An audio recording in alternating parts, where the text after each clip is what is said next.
అప్పుల బాధలు వెంటాడుతున్నాయా? అయితే 6 JVR వారి జాతిరత్నాలు ధరించండి. హాయ్ హలో నమస్తే, వెల్కమ్ టు మనం టీవీ.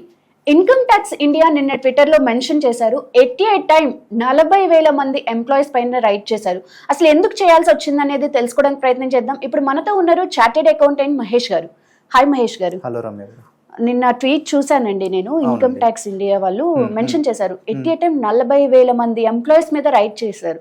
అసలు ఎందుకు చేయాల్సి వచ్చిందంటారు? ఆ కేసు ఏంది మేడం? నిన్న ఏం జరిగిందంటే స్పెసిఫిక్గా ఇన్కమ్ ట్యాక్స్ డిపార్ట్మెంట్ 6 రాష్ట్రాల్లో 40,000 మంది మీద రైడింగ్ అనేది జరిగిందండి. సెర్చ్ అండ్ సీజర్ అంటారు. 6 స్టేట్స్లో 6 స్టేట్స్ అండి, ఇండియాలో ఉన్న 6 స్టేట్స్: గుజరాత్, ఢిల్లీ, పంజాబ్, మహారాష్ట్ర, తమిళనాడు, మధ్యప్రదేశ్. ఈ 6 రాష్ట్రాల్లో నిన్న ఒక్కరోజే 40,000 మంది ఎంప్లాయీస్ ఆర్ అసెసీస్ దగ్గరికి డిపార్ట్మెంట్ వెళ్ళి డీటెయిల్స్ అడిగిందండి. వాళ్ళు డీటెయిల్స్ ప్రొవైడ్ చేయలేకపోయారు.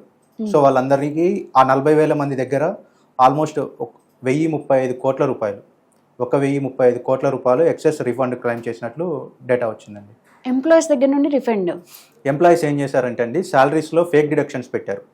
అంటే పొలిటికల్ డొనేషన్స్ ఇవ్వకుండా ఇచ్చినట్లు, ఎడ్యుకేషన్ లోన్ మీద interest, next health insurance, health expenditure ఉంటుంది, మెడికల్ ఎక్స్పెండిచర్, నెక్స్ట్ ఇంకా అదర్ డిడక్షన్స్ ఏవైతే వాళ్ళు చేయలేదో అవన్నీ చేశాము అన్నట్లు రిటర్న్స్లో సబ్మిట్ చేసి ఫేక్ రిఫండ్ క్లెయిమ్ చేశారు.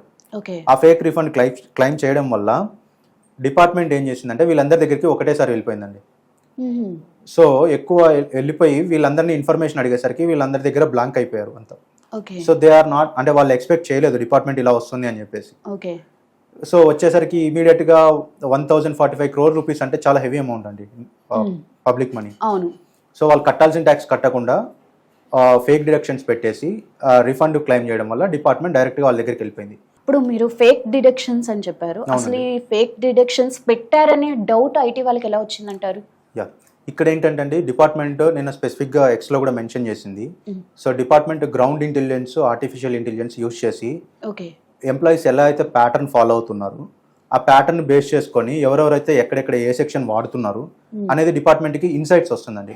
మనం సబ్మిట్ చేసే డేటా నుంచి ఇన్సైట్స్ తీసుకుంటున్నారు. ఈ ఇన్సైట్స్లో వాళ్ళకి తెలిసింది ఏంటంటే political donations, health expenditure, education loan, ఇలాంటి వాటి మీద ఎంప్లాయీస్ ఎక్కువగా క్లెయిమ్ చేస్తున్నారని చెప్పి తెలిసింది. సో స్పెసిఫిక్గా అవి ఎవరైతే క్లెయిమ్ చేస్తున్నారో వాళ్ళందరినీ ఇన్ఫర్మేషన్ ఫిల్టర్ చేసి వాళ్ళ దగ్గరికి వెళ్ళిపోయింది. జెన్యున్గా ఉన్న వాళ్ళకి ప్రాబ్లం లేదండి, వాళ్ళు సబ్మిట్ చేసి వాళ్ళు క్లెయిమ్ చేసుకున్నది మాకు వ్యాలిడ్ క్లెయిమ్ అని చెప్పేసి మెన్షన్ చేసేసి వాళ్ళు కంటిన్యూ అవ్వచ్చు. ఎవరైతే చేయకపోయినా చేశారు అని చెప్పారో వాళ్ళకి ప్రాబ్లమ్స్ ఉంటాయి. ఇప్పుడు వాళ్ళ మీద రిఫండ్ అమౌంట్ ఎంత బర్డెన్ అనేది పడ్డది, ఇప్పుడు 1,035 crores పడ్డది. సో ఇవన్నీ వీళ్ళు పే చేయాలండి? ఖచ్చితంగా పే చేయాల్సి వస్తుందండి, విత్ పెనాల్టీ, ఇంట్రెస్ట్ ఇవి కూడా పడుతుంది. సో వాళ్ళకి రాని రిఫండ్, అంటే వాళ్ళకి ఎలిజిబుల్ కాని రిఫండ్ని వాళ్ళు క్లెయిమ్ చేయడం వల్ల సో వాళ్ళ మీద పెనాల్టీ వేసే ఛాన్స్ కూడా ఉంది డిపార్ట్మెంట్. అంటే నెక్స్ట్ ఇంకా ఫర్దర్గా ఎలాంటి కేసు ఫైల్ చేసే అవకాశం ఉందంటారు వాళ్ళ మీద? అండి ఫస్ట్ నోటీస్ అడుగుతారు, ఐ మీన్ షోకాజ్ నోటీస్ ఇస్తారు. సో ఎందుకు మీ మీద యాక్షన్ తీసుకోకూడదు అనేది. సో వాళ్ళు కనుక వాళ్ళు ఇచ్చే రిప్లై జెన్యున్ గా ఉంటే ఫైన్, లేదు అంటే వాళ్ళ మీద డిపార్ట్మెంట్ పెనాల్టీ ఇంపోజ్ చేయొచ్చు. ఇన్ కేస్ అది పెనాల్టీ వాళ్ళు పే చేయకపోయినా లేకపోతే డిలే చేస్తున్నా కానీ వాళ్ళని అరెస్ట్ చేసే ఛాన్స్ కూడా ఉందండి. అరెస్ట్ చేస్తారు? అవునండి. ఓకే, ఇప్పుడు ఈ ఎంప్లాయీస్ ది ఇప్పుడు రైడ్ అనేది ఇంతకు ముందు జరిగిందా, ఇప్పుడే ఫస్ట్ టైం అంటారా? రీసెంట్ ఒక 4-5 years నుంచి ఇవి అంటే ఈ క్లెయిమ్స్ చాలా జరుగుతున్నాయండి. సో డిపార్ట్మెంట్ అన్ని చూసి లాస్ట్ 4-5 years నుంచి ఇప్పుడైతే, అంటే ఇంతకు ముందు కూడా జరుగుతున్నాయి, ఇంత హెవీగా జరగడం ఇదే రీసెంట్ గా ఎంప్లాయీస్. సో ఇక్కడ నుండి స్టార్ట్ అవుతుంది అంటారా? ఇలా ఇప్పుడు ఇన్కమ్ ట్యాక్స్ వాళ్ళు కూడా గైడ్ లైన్స్ ఇచ్చి ఎంప్లాయీస్ కి ఇకనైనా కేర్ఫుల్ గా ఉండాలని చెప్తారా, లేకపోతే ఇక మీద కూడా ఇలాంటివి కేసెస్ ఫైల్ అయ్యే అవకాశం ఉందంటారు? అంటే రీసెంట్ గా వీళ్ళు ఇది జరగడానికి ముందు ఆల్రెడీ కంపెనీస్ దగ్గరికి వెళ్ళారండి. ఎవరెవరైతే ఎంప్లాయీస్ క్లెయిమ్ చేశారో కంపెనీస్ హెచ్ఆర్ దగ్గరికి కూడా వెళ్ళారు వాళ్ళు, డిపార్ట్మెంట్ వాళ్ళు. సో మీరు నిజంగా మీ ఎంప్లాయీస్ ఇంత డిడక్షన్స్ క్లెయిమ్ చేస్తున్నారు వీళ్ళంతా, సో అలాంటప్పుడు ముందే మీరు ఎందుకు ట్యాక్స్ తగ్గించకూడదు అని చెప్పేసి డిపార్ట్మెంట్ ఆల్రెడీ ఆ ఇన్ఫర్మేషన్ తీసుకుంది వాళ్ళ దగ్గర.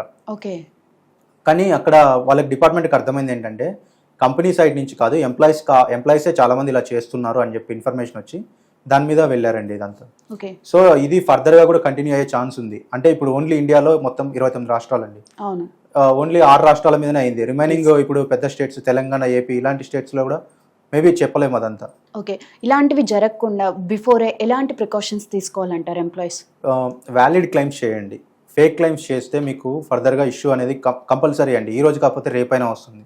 డిపార్ట్మెంట్కి 8 సంవత్సరాలు 6 సంవత్సరాలు టైం లైన్స్ ఉంటాయి. Hmm. సో ఈ ఇయర్ రాకపోయినా మీకు ఫర్దర్ ఇయర్స్లో కూడా వచ్చే ఛాన్స్ ఉంది. ఓకే. సో మీరు మీకు నిజంగా ఎలిజిబిలిటీ ఉంటే మీరు క్లెయిమ్ చేసుకోండి, లేదు ట్యాక్స్ ప్లానింగ్ చేసుకోవచ్చు. మీరు ట్యాక్స్ అవాయిడెన్స్ చేయకుండా చూసుకోండి. ఓకే. మీరు కావాలి అనుకుంటే ఎనీ సీఏని కన్సల్ట్ అవ్వచ్చు మీరు. రైట్. సో మీకు గైడ్ చేస్తారు అదంతా. రైట్. థ్యాంక్ యూ మహేష్ గారు. ఓకే, థ్యాంక్ యూ అండి.